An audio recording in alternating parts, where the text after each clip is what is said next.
So the Indiana Fever were talking about, well, in their pre-game, talking about coming back to the season. They were talking about the resuming of the season and a lot of other things.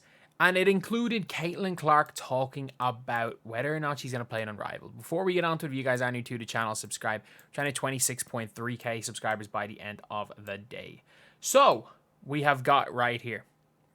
First of all, Aaliyah Boston, when she is talking about it. We are going to be talking about Caitlin Clark on Unrivaled. Do not worry about it. But Aaliyah Boston, I'm mentally preparing to resume the season after weeks off. And this is what she said. We've just been waiting for game time, so I think mentally we're ready. I think we've had a few scrimmages here that's been good to get in that game flow, 10-minute scrimmages, and just being able to continue to play and get our lungs going because, I mean, it's going to be a fast-paced game once we start. And I think that's good for Aaliyah Boston. I think Aaliyah Boston's going to come in and, she's basically starting this new part of the season in shape. Whereas I think it took her 10 games to get in shape during the year, which was huge, which is absolutely huge. I was honestly just in New York for something I had to do, and you can see the way she's laughing. She's talking about that signature shoe. That's the signature shoe she's talking about.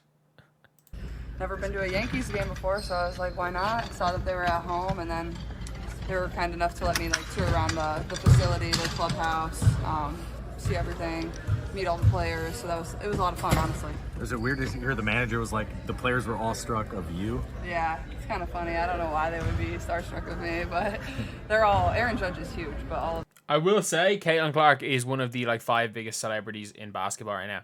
And this is a sad thing we heard from Christy Sides. Yeah, she's still, we're close. We're a lot closer than we were before the break.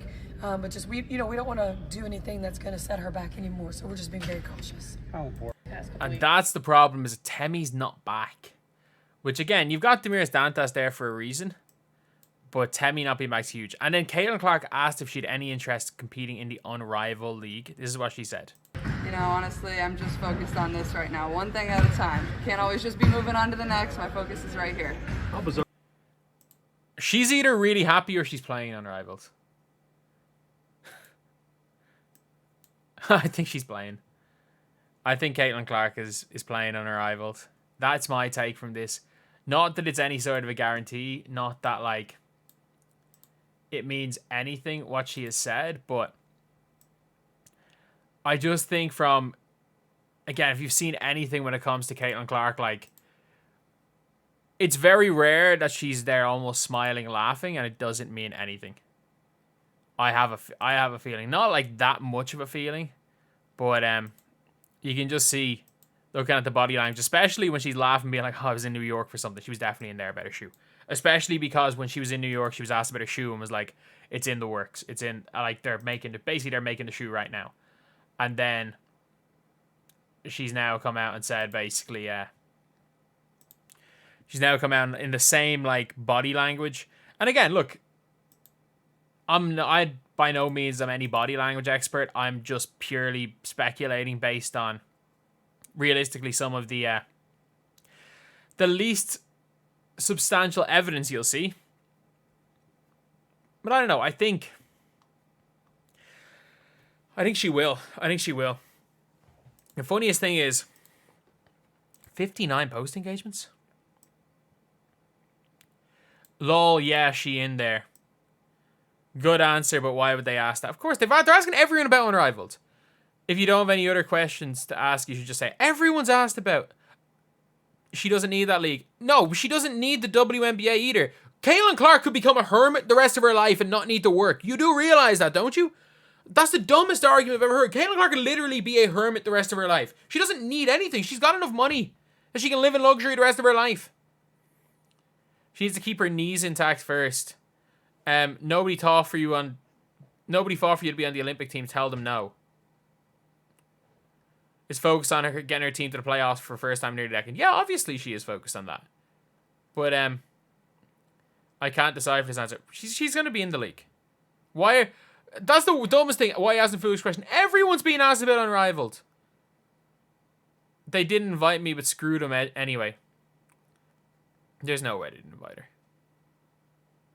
If she's going to be playing Unrivaled, I would be 95% sure. I think she's in. I'd be surprised if she isn't. Same. Can't imagine what fair market would be. Yeah, but like, there's no such thing as fair market value in these leagues. Like, people think that LeBron James getting the same max contract as Mike Conley is fair market value. There's no such thing. If you are a transcendent player in one of these leagues, there's not fair market value. There's not fair market value for Asia. There's not fair market value for Steward. There's never going to be fair market value for Angel Reese, for Caitlin Clark, because there is going to be a max contract player no one gives a damn about. There's no fair market value because there's going to be Tobias Harris's in every league. She's politely out. I think it sounds like she's in. Like, that's what I mean. It's like, I don't think her skill set's there for 3-on-3, but I think she sounds like she's in. Like, if I'm obviously I'm reading too into this, but the way she's saying it, it sounds like she's in. Because I think she'd be... Look, Caitlin Clark grew up idolizing these players. She grew up idolizing Maya Moore. She wanted to go to UConn. She was a big UConn fan. She probably grew up idolizing Breanna Stewart. She's probably... She probably grew up idolizing some of these other players. Like, heck, Gabby Williams, Breanna Stewart, maybe Katie Lou, maybe even Katie Lou Samuelson. But there's no ifs, ands, or buts about it when it comes to Caitlin Clark, is that she grew up idolizing women's sports. Whether it be basketball, whether it be swimming, whether it be soccer. She grew up idolizing female sports players, and her goal is to be that mentor or that inspiration to other people that they were to her. Like, it's, if you've listened to any interview, that seems to be a bigger goal than being the GOAT in basketball. One of her actual personal goals, she's competitive, but her personal goal is to be that inspiration. And if she thinks being a part of the Unrivaled League will help her inspire other people, she's going to say yes. Caitlin Clark could not give a flying F-U-C-K about the people saying she doesn't need this. Caitlin Clark didn't need the WNBA. Caitlin Clark literally does not need to do anything she doesn't want to do for the rest of her life. I just think it's very, very likely that she wants to do Unrivaled. I think it's extremely, extremely unlikely she'll say no. And you can see, like, she's there smiling, she's happy. She's someone that when she's upset, it's very, very hard she's somebody that it's very easy to tell it seems to be very easy to tell what her mood is by her body language. You can see it on the floor. When she's happy, you can tell. When she's upset, you can tell. Even in interviews, you can tell when she just feels awkward and doesn't want to answer certain questions. This is one where she's smiling and laughing about it. I think there's a 95% chance that we're going to be seeing Caitlin Clark as a player in the Unrivaled Basketball League. So anyway, that's the video. Thank you guys for watching. Please like, comment, and subscribe.